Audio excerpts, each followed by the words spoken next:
Двете средни училишта во Кочани, Љупчо Сантов и Гошо Викентиев, како и зградата на локалната самоуправа, ќе добијат фотоволтаични системи за производство на струја од сончева енергија.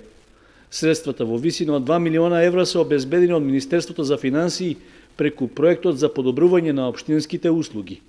Од секторот за локален економски развој на општина Кочани рекоа дека со инсталирањето на фотонапонските системи ќе се постигнат значајни заштеди во трошоците за струја кај трите јавни објекти, а истовремено ќе се зголеми и искористеноста на обновливите извори на енергија.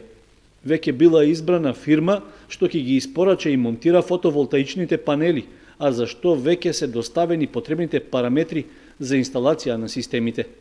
Средствата за поставување на опремата се дел од програмата што ја финансира ИПА компонентата на Европската Унија, а со која треба да се набават системи за искористување на сончевата енергија за јавни објекти во 35 општини од 4 региони во државата.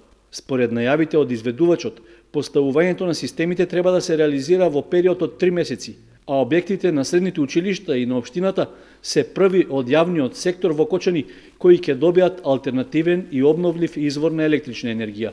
Во изминатиот период, слични системи во општината беа поставени на стопански објекти од приватниот сектор.